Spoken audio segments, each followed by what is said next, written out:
Madam ನಮಸ್ತೆ madam. ನಮಸ್ತೆ sir. ನಿಮ್ಮ ಹೆಸರು ಮೇಡಮ್? ಪಲ್ಲವಿ. ಇದು ಏನು ಸಮಸ್ಯೆ ಇತ್ತು? ಇಲ್ಲಿ ಬಂದ್ಮೇಲೆ ಪರಿಹಾರ ಆಯ್ತಾ? ಪರಿಹಾರ ಆಯ್ತು ಸರ್. ಏನು ಸಮಸ್ಯೆ ಇತ್ತು ಮೇಡಮ್? ಅದು ಏನು ಒಟ್ಟು ಪರಿಹಾರ ಆಯ್ತು. ಏನೋ ಮನಸ್ಸಲ್ಲಿ ಮಾಡ್ಕೊಂಡಿದ್ವಿ, ಅದು ಈಡೇರಿತು. ಇಲ್ಲಿಗೆ ಬಂದಾಗಿಂದ ನಿಮ್ಮ ಸಮಸ್ಯೆ ಪರಿಹಾರ ಆಗಿದೆ. ಯಾವ ಊರಿಂದ ಬಂದಿದ್ರು? ನಾವು ಕೌದೇನಹಳ್ಳಿಯಿಂದ. ಹೌದಾ? ಯಾವ ಡಿಸ್ಟ್ರಿಕ್ಟ್ ಮೇಡಮ್? ನಮ್ಮದು Ramamurthy Nagar, Kowdenahalli. Okay, thank you madam. Thank you sir. Madam ನಮಸ್ತೆ. ನಮ್ಮ ಹೆಸರು ಜಯಮ್ಮ ಅಂತ. ಯಾವ ಊರಿಂದ ಬಂದಿದ್ರು ಮೇಡಮ್? ನಾವು ಇದೇ ಹೊಸಕೋಟೆನೆ. ಏನು ಸಮಸ್ಯೆ ಇತ್ತು? ಇಲ್ಲಿ ಬಂದ್ಮೇಲೆ ಪರಿಹಾರ ಆಯ್ತಾ? ಹೇಗೆ ಅನಿಸ್ತಾ ಇದೆ? ಪರಿಹಾರ ಆಗಿದೆ. ನಾವು ಚಿಕ್ಕ ಹುಡುಗರಾಗಿಂದ ನೋಡ್ತಾ ಇರೋದು. ಇಲ್ಲಿ ಫಸ್ಟ್ ಒಂದು ಗುಡಿ ಇತ್ತು, ಅವಾಗ್ಲಿಂದ ಚಿಕ್ಕದಾಗಿತ್ತು. ಚಿಕ್ಕ ಗುಡಿ ಇತ್ತು, ಅವಾಗ್ಲಿಂದ ನಾವು ಬರ್ತಾ ಇರೋದು. ನಾವು ಅನ್ಕೊಂಡಿದ್ದೆಲ್ಲ ಆಗಿದೆ. ನಮ್ಮ ಮಗನಿಗೆ ಮದುವೆ ಆಗಿರ್ಲಿಲ್ಲ, ಅರಕೆ ಮಾಡ್ಕೊಂಡಿದ್ವಿ. ಈಗ ಆಯ್ತು ಮದುವೆ. ನಾವು ಈಗ ಒಂದೆರಡು ಕುರಿ ಹೊಡಿಬೇಕು ಅಂದ್ರೆ ವಾರ ವಾರ ಬರ್ತೀವಿ. ಅಮಾವಾಸ್ಯೆ ಪೌರ್ಣಮಿಗೆಲ್ಲ ಬಂದು ಪೂಜೆ ಮಾಡಿಸ್ಕೊಂಡು ಹೋಗ್ತೀವಿ. Okay, thank you. ನಮ್ಗೇನು ಒಳ್ಳೇದಾಗಿದೆ, ಆ ಥರ ಏನಿಲ್ಲ. ನಂಬಿಕೆ ಇದೆ, ಈ ಅಮ್ಮನ ಹತ್ರ ಸತ್ಯ ಇದೆ. ಚಿಕ್ಕ ಗುಡಿ ಇದ್ದಾಗಲೂ ಇನ್ನೂ ಚೆನ್ನಾಗಿ ಎಲ್ಲರಿಗೂ ಚೆನ್ನಾಗಿದೆ. ಇವಾಗೂ ಅಷ್ಟೇ ಎಲ್ಲರಿಗೂ ಆಗುತ್ತೆ. Okay, thank you madam. Friends, ಈ ದೇವಸ್ಥಾನ ಬಂದುಬಿಟ್ಟು ಬೆಂಗಳೂರು ಗ್ರಾಮಾಂತರ ಜಿಲ್ಲೆ ಹೊಸಕೋಟೆ ತಾಲೂಕು ಕಸಬಾ ಹೋಬಳಿ ಉಪ್ಪಾರಹಳ್ಳಿ ಅನ್ನೋ ಗ್ರಾಮದಲ್ಲಿ ಶ್ರೀ ಕಾಟೇರಮ್ಮ ತಾಯಿಯವರು ನೆಲೆಸಿದ್ದಾರೆ. ಬೆಂಗಳೂರಿಂದ 36 ಕಿಲೋಮೀಟರ್ ಆಗುತ್ತೆ, ಹೊಸಕೋಟೆಯಿಂದ 3 ಕಿಲೋಮೀಟರ್ ಆಗುತ್ತೆ, ಚಿಕ್ಕಬಳ್ಳಾಪುರದಿಂದ 47 ಕಿಲೋಮೀಟರ್ ಆಗುತ್ತೆ, ಕೋಲಾರದಿಂದ 44 ಕಿಲೋಮೀಟರ್ ಆಗುತ್ತೆ. ಈ ದೇವಸ್ಥಾನದ ಲೊಕೇಶನನ್ನು ಡಿಸ್ಕ್ರಿಪ್ಷನ್ ಬಾಕ್ಸಲ್ಲಿ ಕೊಟ್ಟಿರ್ತೀನಿ. ನಾನು ಈ ದೇವಸ್ಥಾನಕ್ಕೆ 6 ಬಾರಿ ಬಂದೆ. 6 ಬಾರಿ ಬಂದರೂ ಸಹ ವಿಡಿಯೋ ಮಾಡ್ಕೊಳ್ಳೋಕ್ಕೆ ಆಗಲಿಲ್ಲ. ಆಮೇಲೆ ಇನ್ನು ಕೊನೆಯದಾಗಿ 7ನೇ ಬಾರಿ ಅಮ್ಮ ತಾಯಿ ನಿನ್ನ ಅನುಗ್ರಹ ಇರಬೇಕಮ್ಮ, ಸೊ ಈ ದೇವಸ್ಥಾನದ ಬಗ್ಗೆ ಮಾಹಿತಿಯನ್ನು ಕೊಡಬೇಕು, ನಿನ್ನ ಅನುಗ್ರಹ ಇದ್ದರೆ ಮಾತ್ರ ಆಗುತ್ತೆ ಅಂತ ಹೇಳ್ಬಿಟ್ಟು ಮನೆಯಲ್ಲೇ ಸ್ಮರಿಸುತ್ತಾ ನಾನು ಈ ದೇವಸ್ಥಾನಕ್ಕೆ ಬಂದೆ. ಸೊ ವಿಡಿಯೋ ಮಾಡ್ಕೊಳ್ಳೋದಕ್ಕೆ ಯಾವ ರೀತಿ ವಾತಾವರಣ ಸೃಷ್ಟಿಯಾಗಬೇಕೋ ಆ ರೀತಿಯಾಗಿ ತಾಯಿ ನನಗೆ ಆ ಒಂದು ವಾತಾವರಣವನ್ನು ಸೃಷ್ಟಿ ಮಾಡಿದ್ಲು. ನಿಜವಾಗ್ಲೂ ಮೈಯೆಲ್ಲ ರೋಮಾಂಚನ ಆಯಿತು ತಾಯಿಯನ್ನು ನೋಡಬೇಕಾದ್ರೆ. ಫ್ರೆಂಡ್ಸ್, ನಾವು ಇವತ್ತು ಬೆಂಗಳೂರು ಗ್ರಾಮಾಂತರ ಜಿಲ್ಲೆ ಹೊಸಕೋಟೆ ತಾಲೂಕು ಉಪ್ಪಾರಹಳ್ಳಿ ಗ್ರಾಮದಲ್ಲಿ ನೆಲೆಸಿರುವ ಶ್ರೀ ಕಾಟೇರಮ್ಮ ದೇವಸ್ಥಾನಕ್ಕೆ ಬಂದಿದ್ದೀವಿ. ಈ ದೇವಸ್ಥಾನ ಹೇಗೆ ನಿರ್ಮಾಣ ಆಯಿತು, ಏನೇನು ಪವಾಡ ಆಗುತ್ತೆ ಅಂತ ಹೇಳ್ಬಿಟ್ಟು ಇಲ್ಲಿ ಬಂದಂತಹ ಭಕ್ತರನ್ನು ಕೇಳೋಣ. ಅದೇ ರೀತಿಯಾಗಿ ಇಲ್ಲಿ ದೇವಸ್ಥಾನ ನಿರ್ವಹಣೆ ಮಾಡ್ತಾ ಇರ್ತಕ್ಕಂಥ ದೇವಸ್ಥಾನದ ಸಿಬ್ಬಂದಿ ಅವರನ್ನು ಈ ದೇವಸ್ಥಾನದ ಬಗ್ಗೆ ಕೇಳೋಣ. ಬನ್ನಿ ಫ್ರೆಂಡ್ಸ್.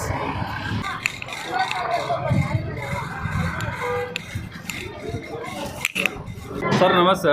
ಸರ್ ನಮಸ್ತೆ. ನಿಮ್ಮ ಹೆಸರೇನು? ಈ ಕಡೆ ಸರ್ ನಮ್ಮ ಹೆಸರು ರಾಘವೇಂದ್ರ ಅಂದ್ಬಿಟ್ಟು. ನಮ್ಮ ಬೆಳೆಂಡು ನಮ್ಮದು. ಸರ್ ನಮ್ಮದು ಸರ್ ತುಂಬ ಕಷ್ಟ ಇತ್ತು ನಮ್ಮದು, ತುಂಬ. ನಾನು ಇಲ್ಲಿ ಚಿಕ್ಕ ದೇವಸ್ಥಾನ ಇದ್ದಾಗಿನಿಂದನೂ ಬರ್ತಾಯಿದ್ದೀನಿ, ಒಂದು 12-13 ವರ್ಷದಿಂದ ಬರ್ತಾಯಿದ್ದೀನಿ. ತುಂಬ ಕಷ್ಟ ಅಂದರೆ ಆಗ್ತಾಯಿರಲಿಲ್ಲ, ಅಂಥ ಕಷ್ಟ ಇರ್ತಾಯಿತ್ತು. ಇವತ್ತು ತಾಯಿ ನಮ್ಮಮ್ಮನ ಕೃಪೆಯಿಂದ ತುಂಬ ಚೆನ್ನಾಗಿದ್ದೀನಿ ಸರ್. ನಾನು ತುಂಬ ಚೆನ್ನಾಗಿದ್ದೀನಿ. 2 ಬಿಲ್ಡಿಂಗ್ ಕಟ್ಟಿದ್ದೀನಿ, 2 ಕಾರ್ ಐತೆ, 2 ಆಟೋ ಐತೆ, 2 ಬೈಕ್ ಐತೆ, ಎಲ್ಲ ತುಂಬ ಚೆನ್ನಾಗಿದ್ದೀನಿ. ವಾರ ಬರ್ತೀನಿ ಸರ್. ನನ್ನ ಕಷ್ಟ ಆಗಲಿ ಸುಖ ಆಗಲಿ ಬಂದು ಆ ಅಮ್ಮನ ಕರಪಿಸ್ಬಿಟ್ಟು ಕೈ ಮುಗಿದ್ಬಿಟ್ಟು ಹೋದರೆ ಅಷ್ಟಕ್ಕೆ ಬಗೆ ಹರಿತು ಅಂತ ನಾನು ತಿಳ್ಕೊಂಬಿಡ್ತೀನಿ. ಆಮೇಲೆ ಅಷ್ಟಕ್ಕೆ ಬಗೆ ಹರಿತೈತೆ, ಹರಿದಿರುತ್ತೆ. ಆಗ ತುಂಬ ನಮ್ಮ ಹೆಂಡತಿಯವರು ಅವರು ತಂಗಿಗೆ ಹುಷಾರಿರಲಿಲ್ಲ. ಅವ್ರು ಅಲ್ಲಿಂದ ವಿಡಿಯೋ ಕಾಲ್ ಮಾಡಿ ದೇವ್ರನ್ನ ತೋರಿಸು ಅಂದರು. ತೋರಿಸಿದ್ವಿ. ನಾವು ಕೊಂಡ್ರಿ ಆ ಮಗುಗೆ ಚೆನ್ನಾಗಾಗಲಿ ಅಂತ. ಅವ್ರು ಮಾರನೇ ದಿನ ಅವರೇ ಫೋನ್ ಮಾಡಿ ತುಂಬ ಒಳ್ಳೆಯದಾಯಿತು ನಮಗೆ, ನಾವು ಬರಬೇಕು, ನಾವೇನೋ ಹರಕೆ ಹೊತ್ಕೊಂಡಿದ್ದೀವಿ, ವಿಡಿಯೋ ಕಾಲಾಗಿ ನೋಡಿ ಅಂಥೇಳಿ ಮಹಾರಾಷ್ಟ್ರದಿಂದ ಬರ್ತಾ ಇದ್ದಾರೆ ಅವರು. ಮಹಾರಾಷ್ಟ್ರದಿಂದ ಬರ್ತಾರೆ. ಮೇಡಮ್, ಯಾವ ಊರಿಂದ ಬಂದಿದ್ದೀರಾ? ಏನು ನಿಮ್ಮ ಹೆಸರು? ನಮ್ಮ ಹೆಸರು ಗಂಗೂಬಾಯಿ. ನಾವು ಬೆಳೆಂದೂರಿಂದ ಬಂದಿದ್ದೀವಿ ಅಣ್ಣ. ನಮ್ಮ ಮನೆಯಲ್ಲಿ ತುಂಬ ತೊಂದರೆ ಇತ್ತು ಮುಂಚೆ.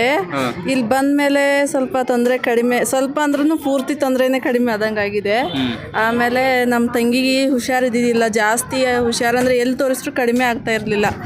ಆಮೇಲೆ ಇಲ್ಲಿ ಬಂದು ಒಂದು ವಾರ ನಮ್ಮ ತಂಗಿಗೆ ಹುಷಾರಾಗಲಿ, ನಾನು ಕರ್ಕೊಂಬರ್ತೀನಿ ಅಂತ ಹೇಳಿಬಿಟ್ಟು ಒಂದು ವಾರ ಬಂದುಬಿಟ್ಟು ಮುಕ್ಕೊಂಡು ಹೋದೆ. ನಮ್ಮ ತಂಗಿ ಬೆಳಗ್ಗೆ ಫೋನ್ ಮಾಡಿ ನನಗೆ ಹುಷಾರಾಗೈತೆ, ಆರಾಮಾಗಿದೆ, ನಾನು ಬರ್ತೀನಿ. ನಮಸ್ಕಾರ ಹಾಕೊಂಡು ಮಾರನೇ ದಿನನೇ ನಿಮ್ಮ ತಂಗಿಗೆ ವಾಸಿ ಆಯಿತು. ಫೋನ್ ಮಾಡಿ ಹೇಳಿದ್ಲು ನನಗೆ ವಾಸಿ ಆಗಿದೆ, ಇವಾಗ ನಾನು ಬಂದುಬಿಟ್ಟು ಅಲ್ಲಿ ದರ್ಶನ ಮಾಡ್ಕೊಂಡು ಹೋಗ್ತೀನಿ ಅಂತ.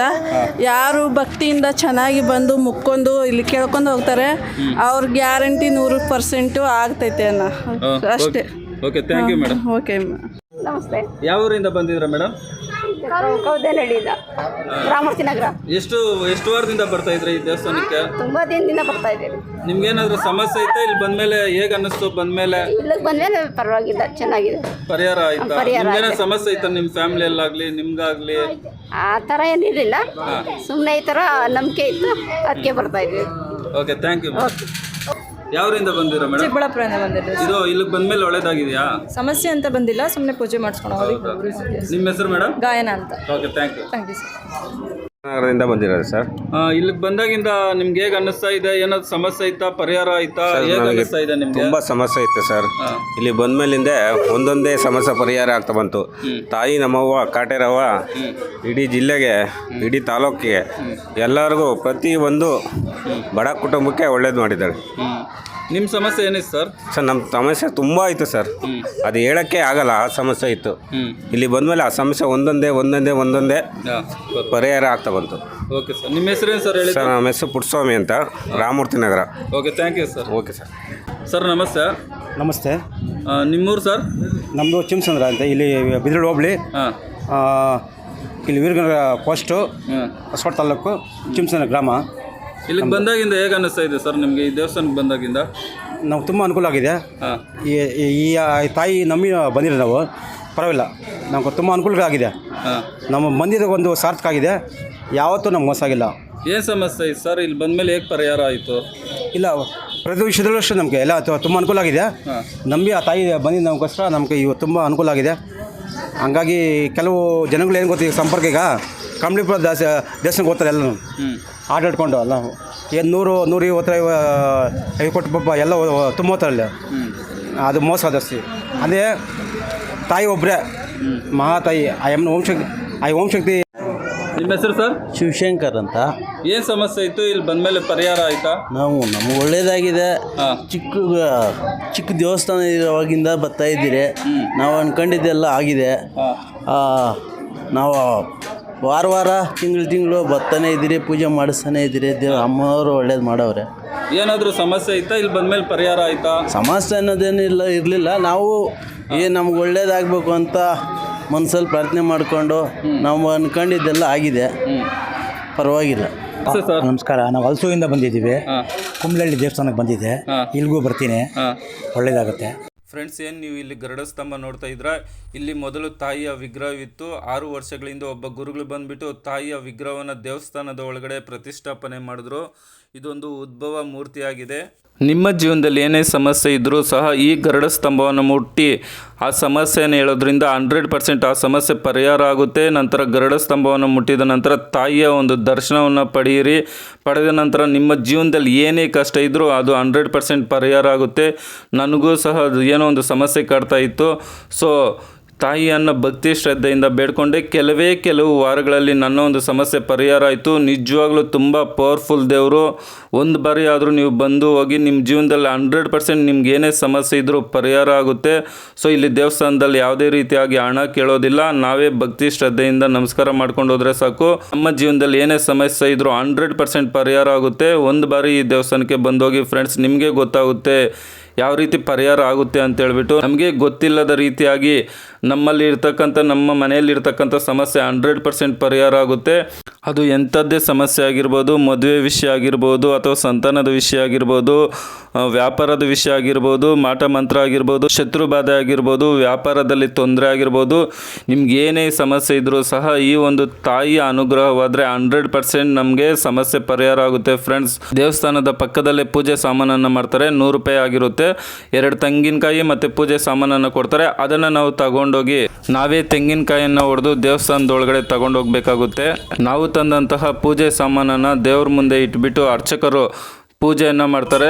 ಸೊ ತುಂಬ ಜನ ಎಲ್ಲೆಲ್ಲಿಂದನೂ ಇಡ್ತೀರ, ಅವರು ಬರೋಕ್ಕೆ ಆಗದೆ ಇರ್ತಕ್ಕಂಥವ್ರು ಇಲ್ಲಿಂದನೇ ತಾಯಿಯನ್ನು ಭಕ್ತಿ ಶ್ರದ್ಧೆಯಿಂದ ಸ್ಮರಿಸಿ, ಅಮ್ಮ ನಮ್ಮ ಕಷ್ಟಗಳೆಲ್ಲ ಪರಿಹಾರ ಮಾಡಮ್ಮ, ನಾವು ನಿನ್ನ ದರ್ಶನವನ್ನು ಪಡಿತೀರಿ, ನಮ್ಮ ಜೀವನದಲ್ಲಿ ಇರ್ತಕ್ಕಂಥ ಕಷ್ಟಗಳೆಲ್ಲ ಪರಿಹಾರ ಮಾಡಮ್ಮ, ನಿನ್ನ ದರ್ಶನವನ್ನು ಮಾಡ್ತೀರಾ ಅಂತ ಹೇಳ್ಬಿಟ್ಟು ಬರೋಕ್ಕೆ ಆಗದೆ ಇರ್ತಕ್ಕಂಥವ್ರು ಇಲ್ಲಿಂದನೇ ತಾಯಿಯನ್ನು ನಂಬಿಕೆ ಭಕ್ತಿಯಿಂದ ಸ್ಮರಿಸ್ಕೊಳ್ಳಿ. ನಿಮ್ಮ ಜೀವನದಲ್ಲಿ ಇರ್ತಕ್ಕಂಥ ಎಲ್ಲ ಕಷ್ಟಗಳು ಪರಿಹಾರ ಆಗುತ್ತೆ. ಶ್ರೀ ಕಾಟೇರಮ್ಮ ತಾಯಿಯ ಮಂಗಳಾರತಿಯನ್ನು ತಗೊಳ್ಳಿ. ಸೊ ನಿಮ್ಮ ಜೀವನದಲ್ಲಿ ಏನೇ ಕಷ್ಟ ಇದ್ರೂ ಪರಿಹಾರ ಆಗಲಿ ಅಂತ ಹೇಳ್ಬಿಟ್ಟು ತಾಯಿಯನ್ನು ಭಕ್ತಿ ಶ್ರದ್ಧೆಯಿಂದ ಕೇಳ್ಕೊಳ್ಳಿ. 100% ನಿಮ್ಮ ಜೀವನದಲ್ಲಿ ಏನೇ ಸಮಸ್ಯೆ ಇದ್ರೂ ಪರಿಹಾರ ಆಗೇ ಆಗುತ್ತೆ. ನನಗೆ ಆ ನಂಬಿಕೆ ಇದೆ. ತಾಯಿ ಒಂದು ಅನುಗ್ರಹ ನಿಮ್ಮ ಮೇಲೆ ಸದಾ ಇರುತ್ತೆ. ಸ್ವಾಮಿ ನಮಸ್ಕಾರ. ನಮಸ್ಕಾರ, ಹೇಳಿ. ನಮಸ್ಕಾರ ಸ್ವಾಮಿ. ಎಷ್ಟು ವರ್ಷಗಳಿಂದ ದೇವಸ್ಥಾನ ಇದೆ? ಇದು 400 ವರ್ಷಗಳ ಇತಿಹಾಸ ಇದು. ಇದ್ರದ್ದು ಧರ್ಮದರ್ಶಿಗಳು ಬಂದು ಧನುಂಜಯ ಕೆ ಅಂತ ಅವರು ಅವ್ರ ತಂದೆಯವರು ಮಾಡ್ತಾಯಿದ್ರು ಮುಂಚೆ. ಆಮೇಲೆ ಇವರು ಇದಕ್ಕೆ ಬಂದಾಗಿಂದ ಇವಾಗ ಚೆನ್ನಾಗಿ ನಡ್ಸ್ಕೊಂಡು ಹೋಗ್ತಾ ಇದ್ದಾರೆ. ಇದ್ರ ಇತಿಹಾಸ ಚೆನ್ನಾಗಿದೆ.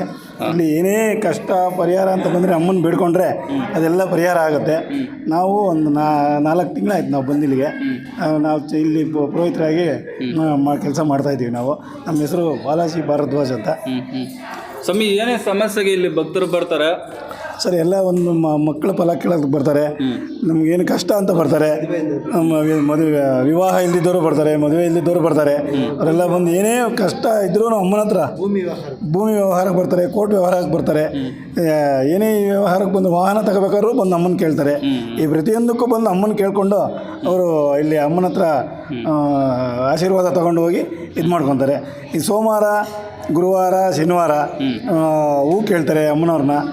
ಅಮ್ಮನವರು ಹೂ ಕೇಳಿಬಿಟ್ಟು ಈ ನಮಗೆ ಕಷ್ಟ ನಮ್ಮ ಪರಿಹಾರ ಮಾಡೋದಕ್ಕೆ ಹೂ ಕೊಡಮ್ಮ ಅಂತ ಕೇಳ್ತಾರೆ. ಕೇಳಿಬಿಟ್ಟು ಅವ್ರ ಕಷ್ಟ ಎಲ್ಲ ಅಮ್ಮನ ಹತ್ರ ಹೇಳ್ಕೊಂಡು ಅವರು ಸ್ವಲ್ಪ ಇದನ್ನು ಮಾಡಿಕೊಂಡು ಹೋಗ್ತಾರೆ ಅವ್ರದ್ದೆಲ್ಲ. ಮತ್ತು ವಿಶೇಷ ಪೂಜೆಗಳು ಯಾವತ್ತಿರುತ್ತೆ ಸರ್? ಮಂಗಳವಾರ, ಶನಿವಾರ ಅಭಿಷೇಕ ಇರುತ್ತೆ, ಅಮಾವಾಸ್ಯೆ, ಹುಣ್ಣಿಮೆ ವಿಶೇಷ ಇರುತ್ತೆ. ತಿರ್ಗಾ ಮತ್ತು ಆಷಾಢದಲ್ಲಿ ಭೀಮನ ಅಮಾವಾಸ್ಯೆಗೆ ವಿಶೇಷ ಪೂಜೆ ಇರುತ್ತೆ. ಎಲ್ಲ ಭಕ್ತಾದಿಗಳನ್ನು ಅಮ್ಮನವ್ರ ಹತ್ರ ದರ್ಶನಕ್ಕೆ ಅವಕಾಶ ಮಾಡಿಕೊಡ್ತಾರೆ. ಅಂದರೆ ಅವತ್ತು ಪಾದಗಳು ಮುಟ್ಟಿ ನಮಸ್ಕಾರ ಮಾಡ್ಬೇಕು. ಅಂದರೆ ಒಳಗಡೆ ಬಿಟ್ಕೊಂತೀರಾ? ಅವತ್ತು ಒಂದಿನ ಸರ್, ಭೀಮನ ಅಮಾವಾಸ್ಯೆ ದಿನ ಒಂದಿನ ಮಾತ್ರ ಒಳಗಡೆ ಬಿಡ್ತಾರೆ. ಅವತ್ತು ಒಂದಿನ, ವರ್ಷಕ್ಕೊಂದ್ಸರಿ ಮಾತ್ರ ಒಳಗಡೆ ದೇವಸ್ಥಾನ ಒಳಗಡೆನೆ ಭಕ್ತರು ಗರ್ಭಗುಡಿಯಲ್ಲೇ ಬಿಡ್ತಾರೆ. ಎಷ್ಟು ಭಕ್ತರು ಬಂದರೂ ಅವತ್ತು ಎಲ್ಲರೂ ಪಾದನ ನಮಸ್ಕಾರ ಮಾಡ್ಕೊಂಡು ಮಾಡಕ್ಕೆ ಬಿಡ್ತಾರೆ ಸರ್ ಅವತ್ತು. ಓಕೆ ಸ್ವಾಮಿ, ತುಂಬ ಥ್ಯಾಂಕ್ ಯು ಸ್ವಾಮಿ. ಓಕೆ, ನಮಸ್ಕಾರ ಸರ್. ಸ್ವಾಮಿ ನಮಸ್ಕಾರ. ನಮಸ್ತೆ. ಎಷ್ಟು ವರ್ಷಗಳಿಂದ ಈ ದೇವಸ್ಥಾನ ಇದೆ ಮತ್ತು ಏನೇನು ಪವಾಡ ನಡೀತಾ ಇದೆ? ಇದು 450 ವರ್ಷದ ಇತಿಹಾಸ ಇದು. ಇದು ಇತ್ತೀಚೆಗೆ ದೇವಸ್ಥಾನ ಪ್ರತಿಷ್ಠಾಪನೆ 6 ವರ್ಷ ಆಗಿದೆ. ಅದಕ್ಕೆ ಮುಂಚೆ ಚಿಕ್ಕ ಗುಡಿ ಇತ್ತು ಇಲ್ಲಿ. ಈಗ ಇಲ್ಲಿ ಪವಾಡಗಳೇನೆಂದರೆ ಈ ಅಮ್ಮನವ್ರ ಶಕ್ತಿಯಿಂದ ಭಕ್ತರ ಬೇಡಿಕೆಗಳು ಏನೇ ಇದ್ರೂ ಅವ್ರು ಸಾಕು ಇಷ್ಟಾರ್ಥಗಳನ್ನು ಬಂದು ನೆರವೇರಿಸ್ಕೊಡ್ತಾ ಇದ್ದಾರೆ. ಅದನ್ನು ಸಂತಾನ ಭಾಗ್ಯ ಇದ್ರು, ಮದುವೆ ಇಲ್ದವರು, ಬೋರ್ವೆಲ್ಗಳವರು, ಇದು ಗಂಡ ಹೆಂಡ್ತಿಗಲ್ಲ, ರಾಜ್ಯ ವ್ಯವಹಾರಗಳು ಯಾವುದೇ ಪ್ರತಿಯೊಂದು ಇದ್ದಿದ್ರು ಅಮ್ಮ ಬಗೆಹರಿಸ್ಕೊಡ್ತಿದ್ದಾರೆ. ಮತ್ತೆ ಇಲ್ಲಿ ಧ್ವಜಸ್ತಂಭ ಇದೆ ಅಲ್ವಾ? ಇಲ್ಲಿ ಮೊದಲು ದೇವರು ಇದ್ದಿದ್ದು ಅಂತ. ಅಲ್ಲಿ ಧ್ವಜಸ್ತಂಭ ಇರೋದಲ್ಲಿ ಫಸ್ಟ್ ಮೂಲ ಇದ್ದಿದ್ದು, ಮೂಲ ಸ್ಥಳ ಅದು ಧ್ವಜಸ್ತಂಭ. ಅಲ್ಲಿಂದ ಪ್ರತಿಷ್ಠಾಪನೆಗೆ 6 ವರ್ಷ ಆಗಿದೆ. ಇಲ್ಲಿ ಪ್ರತಿಷ್ಠಾಪನೆ ಮಾಡಿ 6 ವರ್ಷ ಆಗಿದೆ. ಬಟ್ ಇಲ್ಲಿಗೆ ಯಾವ್ಯಾವ ಕಡೆಯಿಂದ ಬರ್ತಾರೆ ಭಕ್ತರು? ಈಗ ಆಂಧ್ರ, ತಮಿಳುನಾಡು, ಬೆಳಗಾಂ, ಶಿವಮೊಗ್ಗ, ಮೈಸೂರು, ರಾಯಚೂರು, ಧಾರವಾಡದಿಂದೆಲ್ಲ ಬರ್ತದೆ. ಮತ್ತೆ ಬೇರೆ ರಾಜ್ಯಗಳಿಂದ, ಬೇರೆ ರಾಜ್ಯಗಳು, ಹೈದ್ರಾಬಾದಿಂದ ಸಹ ಬರ್ತಾ ಇದ್ದಾರೆ. ತಮಿಳುನಾಡು ಎಲ್ಲ ಕೇಳಿ, ತಮಿಳುನಾಡವ್ರು ಬರ್ತಾ ಇದ್ದಾರೆ. ಆಂಧ್ರದಿಂದನೂ ಬರ್ತಾರೆ. ಆಂಧ್ರ ಫುಲ್ ಬರ್ತಾ ಇದ್ದಾರೆ. ಇಲ್ಲಿ ಪ್ರತಿಷ್ಠಾಪನೆ ಮಾಡಿ 6 ವರ್ಷ ಆಯಿತು. ಈಗ ನೀವು ಈ ದೇವಸ್ಥಾನ ಕಟ್ಟೋದಕ್ಕೆ ಎಲ್ಲಾದ್ರೂ ಚಂದ ಎತ್ತೋದು ಆ ಥರ ಏನಾದರೂ ಹೋಗಿ? ಇಲ್ಲ, ಚಂದ ವಸೂಲಿಗಂತೆ ನಾವು ಹೋಗಿರಲಿಲ್ಲ. ಭಕ್ತಾದಿಗಳ ಸಹಾಯದಿಂದನೇ ಇಲ್ಲಿ ದೇವಸ್ಥಾನ ಪ್ರತಿಷ್ಠಾಪನೆ ಆಗಿದೆ. ಇದಕ್ಕೆ ಮೂಲ ಕಾರಣರಾದ ಕೆ ಧನಂಜಯ ಅವರು. ಧನಂಜಯ ಅವ್ರ ತಮ್ಮ ದೇವಾನಂದ, ಆಗ ಅವ್ರ ಮಗ ಕೌಶಿಕ್ ಅಂತ ಇದ್ದಾರೆ. ಮೂಲ ಕರ್ತರು ಪ್ರಧಾನ ಅರ್ಚಕರು ಅವರು ಧನಂಜಯ ಅಂತೇಳಿ ಅವರು. ಇಲ್ಲೊಂದು ಪಕ್ಕದಲ್ಲಿ ಮುನೇಶ್ವರ ಸ್ವಾಮಿ ದೇವಸ್ಥಾನ ಇದೆ. ಅಂದರೆ ಇಲ್ಲಿ ಪಕ್ಕದಲ್ಲಿ ನಾಗರಕಲ್ಲಿದೆ, ಅಲ್ಲಿ ಉತ್ತ ಇದೆ. ಉತ್ತದ ಅಲ್ಲಿ ಉತ್ತರ ಜಾಗದ ಮೂಲಗಳು ಮಾಡಿ ನಾಗರಕಲ್ಲು ಪ್ರಸ್ತಾಪ ಮಾಡಿದ್ದಾರೆ. ಪಕ್ಕದಲ್ಲಿ ಮುನೇಶ್ವರ ಸ್ವಾಮಿ ಅಂದರೆ ಅವರ ಅಣ್ಣ, ಅವರ ಪಕ್ಕದಲ್ಲಿ ಮುನೇಶ್ವರ ಸ್ವಾಮಿ ಇಲ್ಲಿ ಇರ್ತಾರೆ, ಮಾಡಿದ್ದಾರೆ. ಅಂದರೆ ಕಾಟೇರಮ್ಮ ತಾಯಿ ಅವರ ಅಣ್ಣ ಮುನೇಶ್ವರ ಸ್ವಾಮಿ. ಓಕೆ ಸ್ವಾಮಿ. ಆದರೆ ಇಲ್ಲಿ ಪ್ರತಿ ಭೀಮನಾಮಾಸ್ಯೆಗೆ ವರ್ಷಕ್ಕೊಂದು ಸಾರಿ ಭಕ್ತಾದಿಗಳು ಪಾದ ಮುಟ್ಟೋದಕ್ಕೆ ಬರ್ತೀವಿ. ಗರ್ಭಗುಡಿ ಒಳಗೆ ಭೀಮನ ಅಮಾವಾಸ್ಯೆ ದಿವಸ ಭಕ್ತರೇ ಪಾದನ ಮುಟ್ಟಬಹುದು. ಆ ಥರ ಮಾಡ್ತಾ ಇದ್ದೀವಿ. ಅವತ್ತು ಎಲ್ಲರಿಗೂ ಮುಕ್ತವಾಗಿ ಎಲ್ಲರಿಗೂ ಇದು ಮಾಡ್ತೀವಿ. ಪ್ರತಿ ಅಮಾವಾಸ್ಯೆಗೆ ವಿಶೇಷ ಪೂಜೆ ಇದೆ. ಅಮ್ಮನವ್ರ ಮೆರವಣಿಗೆ ಇದೆ, ಲಘು ಪ್ರಸಾದ ಇರುತ್ತೆ.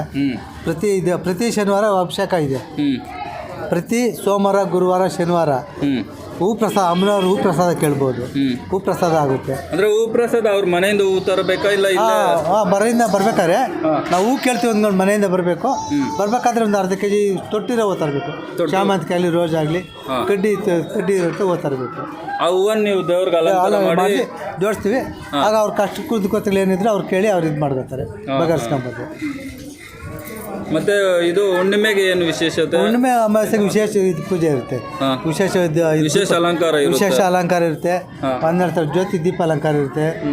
ಅಲ್ಲಿ ವಿಶೇಷ ಅಭಿಷೇಕ ಕೂಡ ಸಹ ಇರ್ತದೆ ಅಮಾವಾಸ್ಯೆ ದಿವಸ. ಭೀಮ್ನ ಅಮಾವಾಸ್ಯೆ ದಿವಸ ಭಕ್ತರೇ ಪಾದ ಮುಟ್ಟೋದಕ್ಕೆ ಇದು ಅವಕಾಶ ಮಾಡಿಕೊಡ್ತಾ ಇದ್ದಾರೆ. ಹಾಂ, ತದನಂತರ ಈಗ ಭಕ್ತಾದಿಗಳು ಅವ್ರ ಕಷ್ಟ ಕುಂದುಕೊರತೆ ಕೇಳೋದಕ್ಕೆ ಅರಕೆಕಾಯಿ ತಂದು ಕಟ್ತಾ ಇದ್ದಾರೆ. ನಾವು ಅರಕೆಕಾಯಿ ಕಟ್ಟಿಸ್ತೀವಿ. ಒಂದು ಭಕ್ತಾದಿಗೆ ಒಂದು ಅರಕೆ ಒಂದು ಕಾಯಿ ಮಾತ್ರ ಕಟ್ಟಬೇಕು. ಅವ್ರು ಒಂದು 9 ವಾರ ಬಂದು ಪೂಜೆ ಮಾಡಿಸ್ಕೊಂಡೋಗಿ ಅವರ ಕಷ್ಟ ಏನಿದೆ ಅವ್ರ ಅಮ್ಮನವ್ರ ಏನು ಕೇಳ್ಕೊಂಡಿರ್ತಾರೆ ಅಂತಂದು ಅವರು ಸಹಾಯ ಮಾಡ್ಕೊಬೋದು. ಅಂದ್ರೆ 1 ವಾರ ಮಾತ್ರ ಅರಕೆ ಕಾಯಿ ಕಟ್ಟೋದು, ಇನ್ನು ಮಿಕ್ಕಿರೋ 8 ವಾರ ಬಂದು ನಮಸ್ಕಾರ ಮಾಡ್ಕೊಂಡು ಸಾಕಾಗುತ್ತೆ. ಯಾಕಂದ್ರೆ ಒಂದು ಅರಕೆಗೆ 9 ಕಾಯಿ ಕಟ್ಟೋದೇನು ಬೇಕಾಗಿಲ್ಲ. ಮತ್ತೆ ಅಲ್ಲಿ ಬೀಗಗಳು ಹಾಕಿದ್ರೆ ಏನು ಉದ್ದೇಶ? ಬೀಗ ಅದು ಹೇಳಿದ್ರಲ್ಲ, ಅವ್ರು ಕುಂದುಕೊಲೆ ಕಾಯಿಲೆ ಇರ್ಬೋದು, ಒಂದು ದನ ಕರು ಇದ್ದಿರ್ಬೋದು, ಮಕ್ಕಳಿಂದ ಇದ್ದಿರ್ಬೋದು, ಮದುವೆ ಆಗದೆ ಇರ್ಬೋದು, ಅವ್ರು ನಾನಾ ತೊಂದರೆಗಳು ಇರ್ತದೆ. ಆ ತೊಂದರೆಗಳೆಲ್ಲ ಬಗೆಹರಿಸಿ ಕೇಳೋದಕ್ಕೆ ಅಮ್ಮನ ಹತ್ರ ಬೀಗ ಇಟ್ಟು ಅಲ್ಲಿ ಅರಕೆ ಮಾಡಿ ಅಲ್ಲಿ ಅರಕೆ ಹಾಕಿ ಬೀಗ ಹಾಕ್ತಾರೆ. ಮೊದಲು ದೇವ್ರ ಹತ್ರ ಬೀಗ ಇಟ್ಬಿಟ್ಟು ಆಮೇಲೆ ಅಮ್ಮನ ಹತ್ರ ತಂದು ಅಲ್ಲಿ ಇಟ್ಟು ಪೂಜೆ ಮಾಡಿಸ್ಕೊಂಡು ತದನಂತರ ಪ್ರದಕ್ಷಿಣೆ ಮಾಡ್ಕೊಂಡಾಗ ಅಲ್ಲಿ ಇದು ಮಾಡಬೇಕು. ಕೆಲವರು ಹೇಳ್ತಾರೆ ಅದೇ ಶತ್ರು ಬಾಧೆ ಏನಾದ್ರು. ಹೌದು, ಅದಕ್ಕೂ ಶತ್ರು ಬಾಧೆ ಇದ್ರೂ ಅದಕ್ಕೂ ಸಹ ಇರ್ತದೆ. ಬೂಜಿ ಹೆಂಡತಿ ಗಂಟು ಕಾಲ ಇರಲಿ, ಮತ್ತು ಭೂಮಿ ವ್ಯವಹಾರಗಳು ಯಾವುದೇ ಇರಲಿ, ಯಾವುದೇ ತೊಂದರೆ ಇದ್ರೂ ಅವ್ರು ಬಗೆಹರಿಸ್ಕೊಬೋದು. ಅಮ್ಮನ ಪಾದ ಹತ್ರ ಇಟ್ಬಿಟ್ಟು ಅಲ್ಲಿ ಬೀಗ ಹಾಕಿದ್ರೆ ಅಲ್ಲಿಗೆ ಎಲ್ಲ ಸಮಸ್ಯೆ ಪರಿಹಾರ ಆಗುತ್ತೆ. ಆಮೇಲೆ ಕೆಲವರು ಅರಕೆ ಬಲಿ ಕೊಡ್ತಾರೆ. ಬಲಿ ಕೊಡ್ಬೇಕಾದ್ರೆ ಈಗ ಅವ್ರು ಕೋಳಿ ಇದು ಮಾಡ್ತಾರೆ ಭಕ್ತಾದಿಗಳು. ಅವರು ಇಲ್ಲಿ ಕೆಲವರು ಇಲ್ಲೇ ಊಟ ಹಾಕ್ತಾರೆ. ಅವರು ಊಟ ಮಾಡೋ ಚೌಟ್ರಿಗಳು ಮಾಡಿದ್ದಾರೆ ದೇವಸ್ಥಾನದ ವತಿಯಿಂದ. ಸಮುದಾಯ ಭವನದ ಫಂಕ್ಷನ್ ಹಾಲ್ ಮಾಡಿದ್ದಾರೆ. ಅವ್ರು ಇಲ್ಲೇ ಬಂದು ತದನಂತರ ಇದ್ದು ಅವ್ರದ್ದು ಅರಕೆ ಎಲ್ಲ ತೀರಿಸ್ಕೊಂಡು ಭಕ್ತಾದಿಗಳು ಅವ್ರು ಬಂದವ್ರಿಗೆ ಅರಕೆ ಊಟ ಕೊಟ್ಟು ಅವರ ಈಡೇರಿಕೆ ಇದು ಮಾಡಿಸ್ಕೊಂಡು ಹೋಗ್ತಾರೆ. ಅವರು ಅರಕೆಯನ್ನು ಈಡೇರಿಸ್ಕೊಂಡು ಹೋಗ್ತಾರೆ. ಅಮಾವಾಸ್ಯೆ ದಿವಸ ಅಮ್ಮನವ್ರ ಮೆರವಣಿಗೆ ತೆಗಿತಾರೆ. ಅಮ್ಮನ ಮೆರವಣಿಗೆ ತೆಗೆದಾಗ ಕೆಲವು ಭಕ್ತಾದಿಗಳು ಅವರು ಅಮ್ಮನ ಅಮಾವಾಸ್ಯೆ ದಿನ ಬಂದು ಅಮ್ಮನ ಪಾದದಲ್ಲಿ ಬಾಧೆ ಮುಟ್ಟಿ ಅವರು ಕುಂದುಕೊರತೆ ಇದು ಮಾಡ್ಕೊಂಡು ಕಷ್ಟ ಪರಿಹಾರ ಮಾಡಿರ್ತಾರೆ. ಸರಿ ಸ್ವಾಮಿ, ತುಂಬ ಥ್ಯಾಂಕ್ ಯು ಸ್ವಾಮಿ. ಆಯ್ತು.